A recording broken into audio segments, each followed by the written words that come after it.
What's going on, everybody? This is Childish. We're back at it again with the next episode of Educate and Dominate, that one-on-one interview series where we take some of the top names in the game and get their insights so we can bring your game to the next level. We are back once again, episode 2 with Operation Midgame featuring Once in Love. Once, how are we doing today, sir? What's up, guys? We're doing good. We're doing good. Another coffee every day. Another coffee of the A. I got another Monster here, sponsored by Monster. Shout out one time to all the Monster lovers out there. Keeping it real All day, here. every day, man. All day, every day. So again, if you guys are just tuning in for the first time, welcome to the channel. Go ahead and take a second to go ahead and click back. I'll leave a link down below for episode 1 of the Operation Midgame, focusing on mid-game content for everybody in Summoner's War. Okay. Last week we talked about the Giants segment, and now we're going to be going to a new one here. And we left people hanging with if we're going to be focusing on TOA or we're going to be focusing on Dragons, because that seems like two of the more common things that people would try. Once, what do you feel is the one to focus on first, and why? I firmly believe that Tower of Ascension is more important than Dragons. I would have gotten that wrong. The reason I say this is because to move into a successful Trials of Ascension normal team, to go 1 from 100, requires 1 extra unit to be built. You can use your 4 core from Giants B10 plus Beretta, which is a fusible unit. And it only requires units from Giants. You only need Swift sets and Despair sets. Gotcha. Cool. All right. So, first thing we're getting into TOA, we're going to be talking about units. There's so many different units that you go ahead and mix up and try out. Which ones that you want your viewers to focus on, and why? The first unit, Beretta, 100%. Beretta, 100%. I think Beretta should be 6-starred immediately when you decide you are ready to start doing Towers of Ascension past whatever chokehold you were stuck at beforehand. I mean, everyone always just does Trials of Ascension because it's there. Once you really want to start progressing in it, you need that 6-star Beretta. That unit is amazing, and you'll be using it probably forever in Trials of Ascension until you start doing speed nuke teams instead. Right. I couldn't agree with you more. And the cool thing about this is, guys and girls, is the fact that it is fusible. This is not something you have to wait to get lightning on and summon. You can actually fuse this unit by collecting the pieces in the fusion hexagram and go ahead and summoning that. So definitely take an eye out at that fusion hexagram if you're not familiar with it already. Make sure that you've been saving the appropriate fodder, level them up so that you can get this unit created and awakened. Let's see here. What would be the next one we should hit up? Other units that can be used by suggestion, maybe Spectra. The Fire Griffin. Yeah, buddy. I love this. I don't know if you're familiar with episode 7 of the Educate and Dominate series. That's when we brought on Barian, one of the top ranked players for such a long time. He was the one that definitely kind of put this one on the map for people to test out in the Dragons world. But believe it or not, guys, this is something that can be used in other aspects of the game, most notably TOA. So I'm excited to talk about this one. Tell me a little bit about it. So Spectra, first of all, amazing unit. Simple, easy to get. There's a secret dungeon for it. Spectra actually currently has the highest base speed in the game. The only unit that comes close is Shumar, the Dark Hellhound, but his base speed comes from his passive, so it is not taken into account when you apply towers and leader skills to it. So Spectra does have the highest base speed in the game. Yep. And notable things with Spectra and use in TOA, commonly boss stages. The reason being is the second skill of Spectra's is approximately 350% attack scaling plus 18% of enemy max HP. So firstly, when you compare that to other enemy max HP scaling monsters, higher than most, and it's on a low cooldown. Gotcha. And since we're coming off of that Giants B10 focus on, would it be crazy to say that Swift is going to be that optimal set? Swift is very good. You actually don't have to run Swift if you don't want to. You can run something like triple energy, you can run blade sets, you can run whatever gives you effective stats that you're looking for. You want a decent amount of HP, you want ideally 100% crit rate and high accuracy. Gotcha. And so kind of... And speed, of course. Of course speed, right? Of course speed. Yeah. And I don't know if we mentioned it, but we'll go ahead and reiterate it if we haven't already. With regards to Beretta, the unit that we were talking about earlier, what would be your rune recommendation for that unit and why? Despair anything. Despair. Ideally non-blade. Okay. There are certain floors that counter critting, and it's really, really demoralizing when your support units that shouldn't crit. So I would suggest on your units that you don't want to crit, or you don't need to crit, don't build crit rate on them if you don't have to. Gotcha. And recommendations for like One has 18 speed and 12% accuracy and like 6 crit rate. It's not the end of the world, but like if you have another rune that's similar with no crit rate, I would choose that one. Gotcha. And we've kind of been focusing on the stats overall there, even though we've always had YouTubers and streamers out there be like, oh, this unit needs to be speed, HP, accuracy, or speed, HP, HP. Do you still say just focus on the stats, or is there something that we should overall focus on with regards to primary slots, the 2, the 4, and the 6? I think the 2 slot for Spectra will always be speed, and same with Beretta. Okay. Actually, I guess let's go over Beretta first. So Beretta will be speed, HP, HP, or speed, HP, accuracy. So it's basically speed is 1 slot, is always going to be the 2 slot. Your 4 and 6, you can choose between HP and defense, HP and accuracy, or double HP. Gotcha. Cool. Personally, I run my Spectra, or I used to run my Beretta at 100% accuracy. Mm-hmm. I think if I plus 15 as rune, it'll give him that accuracy, but I'm currently at like 85. Okay. And kind of staying on that line of accuracy as we finish off in episode 1, we were talking about Giants B10 and making sure that we have basically 40 accuracy on all units. Can we still stay with that recommendation there? I mean, is 40 accuracy you feel going to be enough? Yeah, 40 accuracy is pretty nice. Once you start getting better runes, though, I'm sure you can bump up your accuracy to approximately 55, which is my suggestion, usually for TOA and for dragons. Gotcha. And it's a really good thing. Oh, go ahead. That's both to land debuffs and to strip buffs for Belladon. Right. It's a really big thing to point out, guys, because as you know, there's certain rune slots that you can only get certain things, certain stats or whatnot. And when it comes to getting a certain amount of accuracy, with regards to these runes that we're starting to collect, you're going to realize now that we have a little bit better substats. We're starting to collect those 5 and 6 star runes, and we're starting to be able to get double-digit substats on various things that we want. You might find yourself able to get your, that 40 to 50% accuracy without the use of the rune on the 6 slot. So keep that in mind when you're building these units, because at the end of the day, the goal is to, be able to get through it and clear with as much of a safeguard as possible. And while accuracy on 6 is very, very crucial for certain units, if you cannot get the stats elsewhere, it definitely would assist you if you do have that accuracy substat, and then be able to give yourself a little bit more of a tank base and provide yourself with that HP and defense for sure. So let's see here. What would be after Beretta, after Spectra? What's the next one you want to hit up? So I guess before moving on to a next unit, with Spectra's runes recommendation, always speed slot 2. Your 4 slot could either be crit rate or HP, depending if you want to run 100% crit rate, and then for slot 6, if you run a crit rate slot, I always recommend an HP slot and then getting accuracy from substats, or you can run an accuracy slot with HP on 4 and go for crit rate subs. Gotcha. So basically you want to balance high crit rate, high HP, decent speed, and decent accuracy. When I say decent accuracy, Spectra, I would definitely run higher. If possible, 85. If you're running an accuracy slot, 85 for sure. If you're not running an accuracy slot, 55 is probably okay. Mm-hmm. Crit rate, 85 to 100. I really don't like having under 85 on units that need to crit. So I guess for some players that don't know this, Elemental Advantage gives you 15% crit rate bonus. Mm-hmm. Right. It is really strong, and like I said, this unit, even though we've been talking about it here for TOA, you're going to find more uses for it down the road in future episodes, that having that high crit rate will be essential to providing some extra damage when we need it the most. With regards to the next unit, which one do you want to hit up? Probably Briand, the Wind Death Knight. I like it. This is probably when I got Briand, I honestly thought I won the game.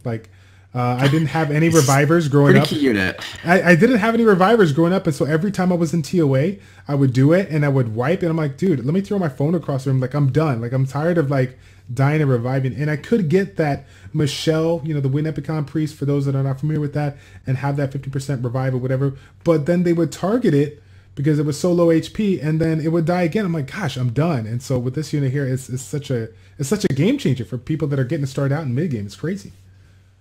So first thing notable, Briand has crazy high base HP at 6 star. It's like 12.8k, I think. Probably one of the highest. Briand also awakens into speed. You get 116 base speed, which is really, really nice on a tanky support unit. So skills in order. First skill, HP block. Second skill, AoE attack break. Third skill is a revive that balances your entire team's HP out. So if you have 3 units at 100%, 1 unit at 50%. Okay, let's make it easy. You have 4 units at 100%, and you revive the 5th unit. Everyone becomes 80% HP now. It's not based on numbers. It's based on percentage. So if you have 30k HP and the other unit is 20k HP, that doesn't matter. It's just going to be 80% of your total HP. So this is really effective for two reasons. One, when you balance out the HP of units, targeting goes back regular to what it was before, so elemental advantage most likely, or death break. And reviving a unit isn't going to get instant killed most likely because it's not the lowest HP unit and it won't get instantly targeted. Gotcha. And helps a lot of AI mitigation. Yeah, I always was a big fan of just the overall well-rounded stats of this unit. When I was coming up with this particular unit, it allowed me to break away and do so many different things with regards to it. You know, HP, defense, HP, or speed, HP. You can go so many different ways and still, you know, get overall great stats just due to the overall base stat that this unit brings. So it's a really, really key unit. Make sure you guys hold on to this one for sure. For sure. Another thing with this unit, if you do get one, this unit is really, really key in HOH, which is the Hall of Heroes that comes out every month. Probably one of the best and safest revivers is Briand, because you can run him on Despair, and he's effective. Definitely. And of course, with regards to your rune recommendations there on this one, what do you like? Despair anything, and I don't usually run Speed Slot 2. I usually run triple HP or double HP defense for TOA with a little bit of speed substats. But if you're looking for multi-use for TOA, well, I guess at the point in the game we're at, we'll just focus on the TOA build instead of the possible potential raid build. Double HP defense or probably like speed HP defense. If you go non-speed slot 2 plus 45 speed is nice. If you go with the speed slot 2 plus 80 speed is nice. Okay, sounds good. Alrighty, and what would be your next one to hit up? Probably Vertihile. Oh, buddy.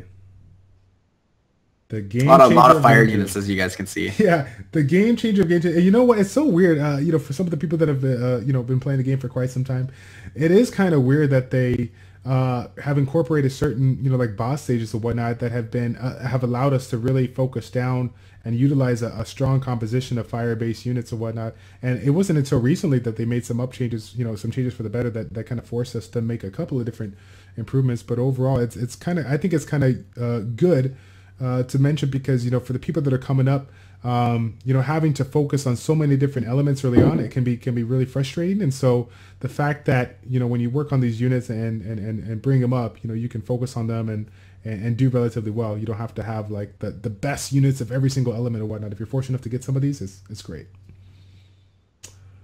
Let's see here. So yeah, so tell me a little bit about Vertihile. Vertihile is, first of all, the king of dragons. Vertihile is the best unit for starting dragons because of his unique dungeon skill. He's got a 28% dungeon leader skill to attack speed, which is very, very unique. I'm pretty sure he's the only one that high that is effective in dragons. With Verd, the reason he is the king, not just because of the leader skill, but he has this passive that he awakens into, where every time you crit, you gain 20% attack bar to all of your allies. So first skill is 2 hits, and he recovers a little bit of health based on damage dealt. Second skill is more of a nuke style attack with a 30% crit rate bonus. So with Verd, he actually has a pretty decent base speed and a decent HP and defense. And an attack, actually. Vertihile can be built a lot of different ways. You can build him for damage, you can build him for tanky sustain, you can build him for crazy speed to get turn advantage. Usually the suggested Verd stats are about 20k HP.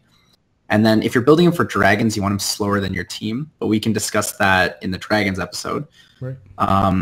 With TOA, I don't usually suggest people to use Verd right away for TOA normal. Mostly because you already have a unit that attack bar boosts and brings more utility like Bernard. But if you did want to run Verd, I would suggest speed, crit rate, HP. Those specific slots.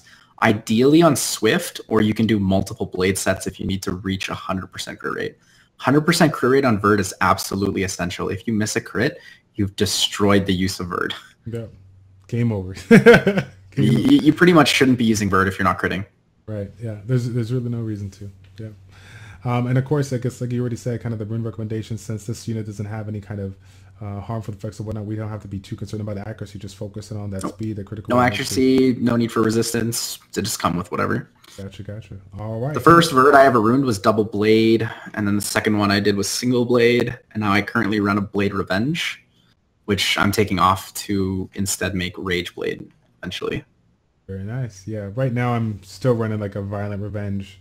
And I've been playing around with the concept of trying to see if I can get 100% critical rate and have you know, high critical damage. So we'll see if I can make that happen here in the next couple of weeks, whatnot.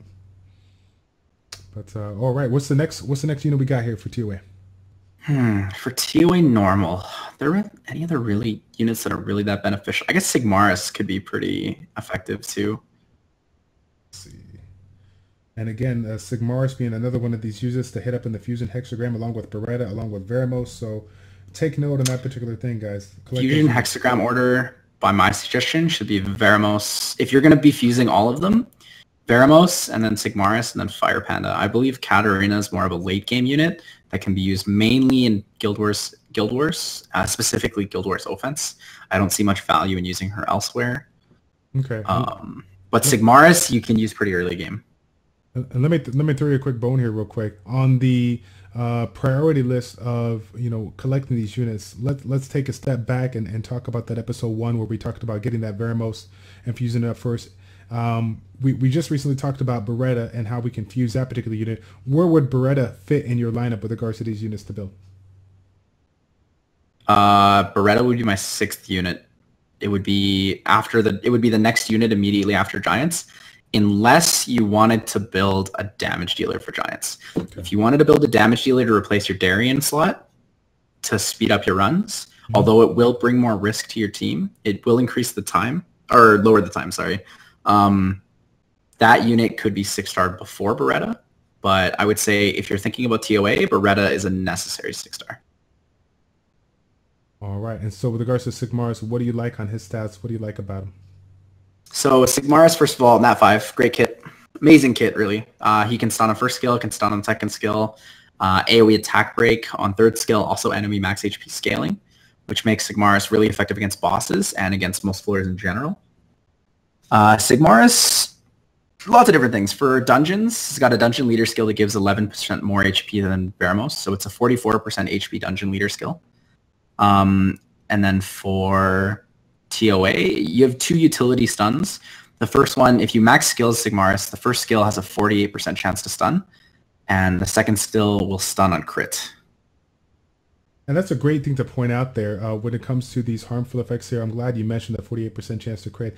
As these people are looking at the units, they'll notice that with regards to the units, they have this base percentage chance.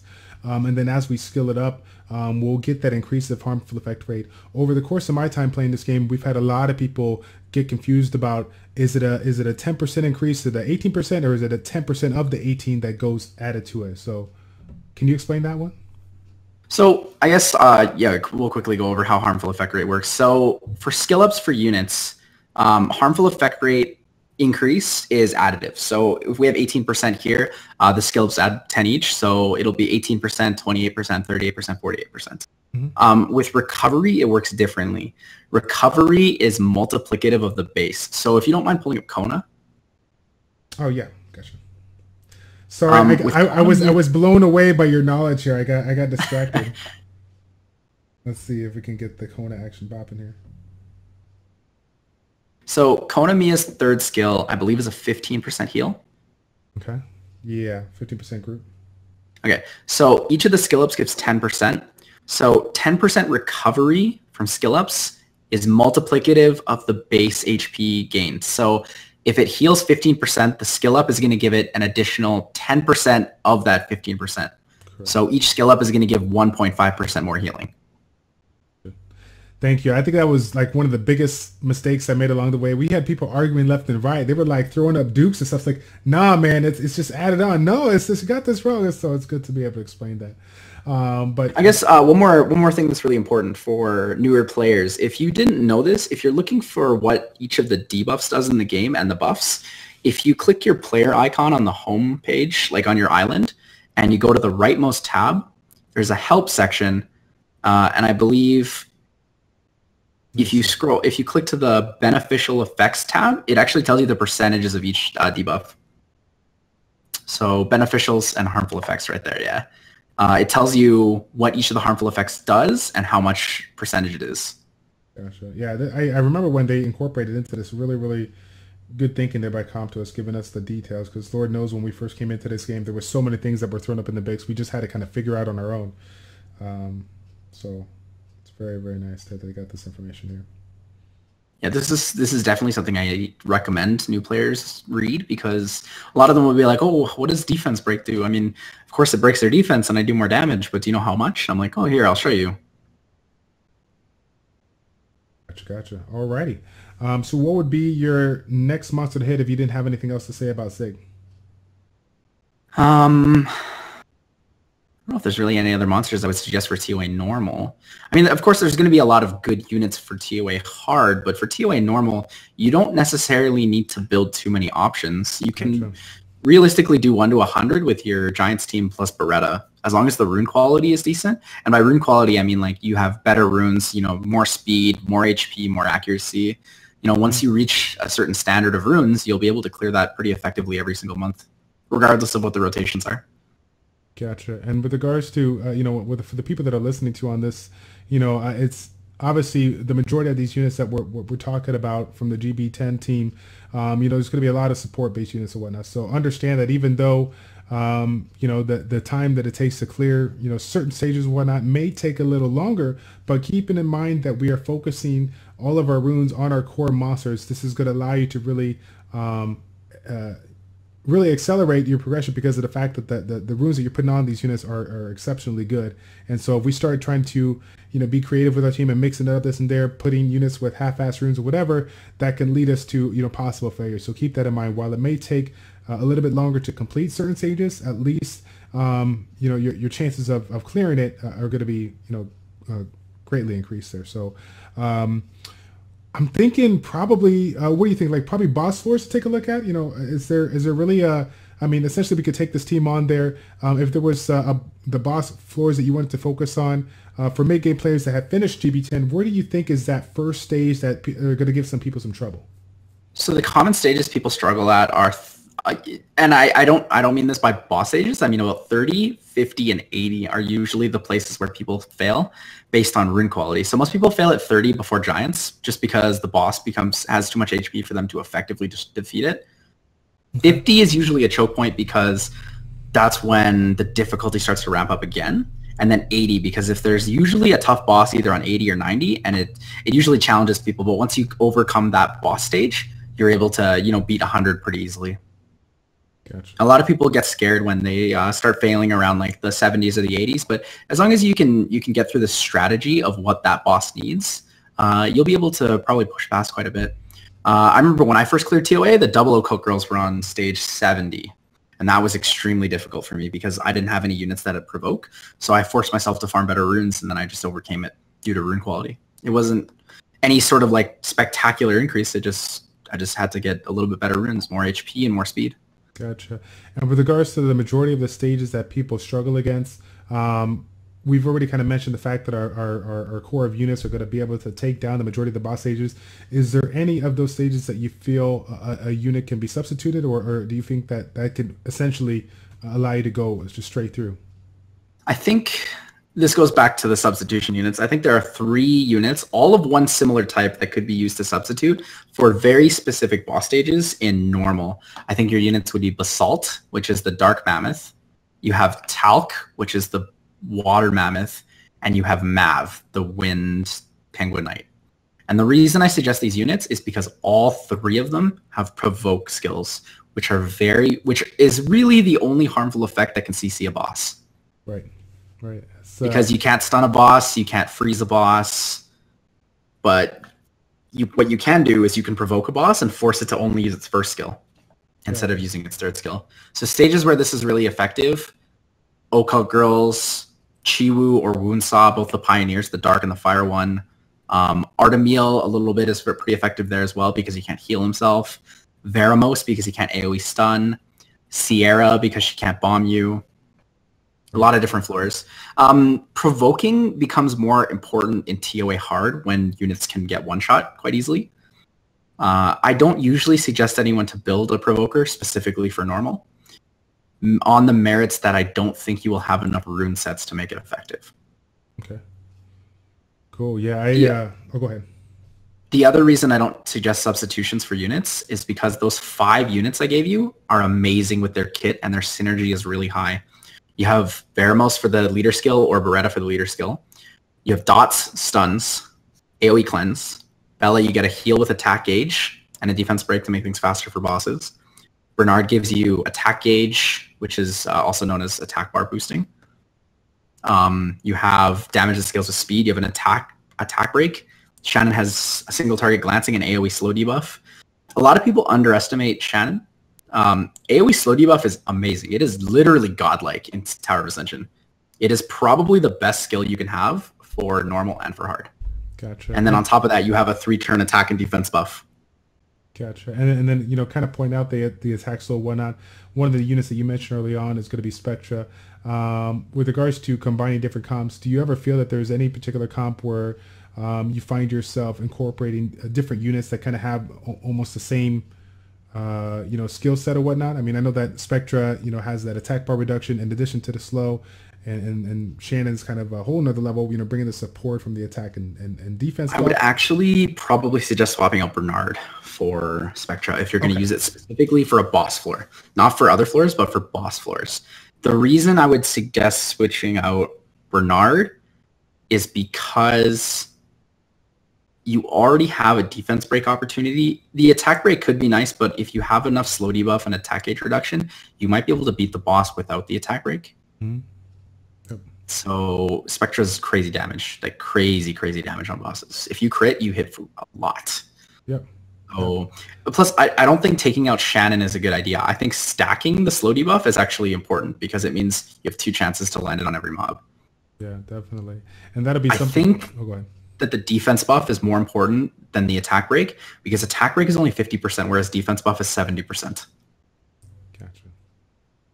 Very nice. Yeah, I'm very excited to kind of get more into it. I don't want to give them too much too quick, but you know, looking at the core of units that we're bringing to the table, you know, the majority of them have some kind of attack bar manipulation, whether it's in the positive or negative aspects. So, you know, take note down the road, guys. We'll be talking a little bit about those concepts that'll play a crucial role in so many aspects of the game. Turn denial or turn or turn, how do we say, turn denial or turn gain, you know, is quite the bonus in this game. So looking forward to playing around with that. TOA is all about crowd controlling and damage over time, really. A TOA normal is crowd controlling damage over time until you reach a point where you can just start nuking things with like really strong attackers. Mm-hmm. You should just focus on making sure your units don't die and the enemy units don't attack you. Gotcha. Anything else with regards to monsters? Anything else you wanted to hit up with the TOA segment? TOA, I guess I wanted to go over again the value of TOA versus dragons because a lot of people don't see it. A lot of people see TOA as a waste of time, blah, blah, blah. Oh, I get some summoning stones. Oh, I get a few scrolls, whatever. You know, if I do dragons, I'm going to get violent runes and then I'll be able to do everything in the game. And I mean, not everyone has this perspective, but something I find really important about doing Tower of Ascension is that if you clear a tower, you gain 750 crystals. Mm-hmm. Firstly, that's either equivalent to 1 premium pack or $25. Yep. If you buy a 3K pack, 750 crystals is a quarter. The value of doing tower, that's a good value that's free every single month. Yep. If you clear up to 50, you get 3 extra mystic scrolls. That's 3 fodder or 3 opportunities at a good unit. Yep. If you clear up to 70, you get a Devilmon. A Devilmon is an irreplaceable like resource in this game. There's no faster way to get Devilmon. We can buy them once a month with money. Otherwise, you have to earn them. Yep, it's pretty darn strong. And it's so funny because I was just talking with one of our guildies, Reefy here. He was talking about the you know, how he's been so fortunate to pull some amazing units, and he wouldn't have the opportunity to pull those units if he wasn't clearing, you know, TOA, and then of course trying to clear TOA hard as much as possible. For some of those that are new, obviously not going to be able to clear TOA hard right away. But you know, as much as TOA you can clear, regardless if it's, you know, hard or not, do whatever you can so you can get all the free rewards you can, because that's the beauty of this game. They really give a lot of different ways of providing the free-to-play players with rewards, and TOA is one of them. Even though it can be a struggle, can be aggravating to sit there and have to start levels over and over. At the end of the day, it's free stuff that's going to come to you for sure. So awesome. Anything else you wanted to add, my man? It's probably just like if you get stuck on a boss floor, or you get stuck on, you know, a floor that you think is really tough, I think instead of the first thing you should do, and you should do these in orders when you're failing TOA, the first thing you should do is you should look at your rune quality. I mean, are you just getting destroyed by the floor? Like, is there absolutely, it wasn't even close? Like, I see you're looking at my double birds there. Nope, not at all. if if you're getting destroyed, it's probably a rune issue. If you're coming close, it might be a strategy issue. So my suggestion, instead of switching out a unit, try to ask around to other people and figure out what the strategy is for that floor. If you go into a streamer's chat and you're like, man, I'm stuck on TOA normal 73. Instead of telling them TOA normal 73, you should tell them what's on the floor, because that way they'll be able to help you more effectively. Mm-hmm. If they know what units are, they can just tell you the strategy, right? Like if you're stuck on, let's say you're stuck on the Chiwu stage, you tell them you're stuck on TOA normal 50. I'm like, oh, I don't know what 50 is, man. Give me a second. You tell me you're stuck on Chiwu. I'll be like, okay, try not to use buffs. Instead, try to use a provoke, or to just land AoE slow debuff and then try not to use your buffs until after he's used his third skill. Knowing what the enemy does is very important to clearing TOA. Gotcha. And that's probably my number one suggestion, is understanding units. Very, very cool, man. Alrighty, well, thank you so much for that insight once again. I appreciate you coming on board and doing this second segment. Thank you so much again. Yeah, no worries. Thank you for inviting me. It's been great. I'm really enjoying it. Alrighty, so again, that is the end of episode 2, Operation Midgame, featuring the TOA segment. Stay tuned next week, as we are going to go ahead and touch base on episode 3, featuring the dragons, and moving on to that concept and what we can do in order to accelerate our progression through that. All right, so again, if you guys are not familiar with Once, make sure you check them out for www.twitch.tv/onceandlove. Go ahead and check them out, follow them, subscribe to them, do everything in your power to get it going. Okay, that is it. I am done. It's your boy Childish, and Once in Love with Childish Plays. Check it out. Take care, and we'll see you next time, guys. We're out. Yeah, cheers, guys.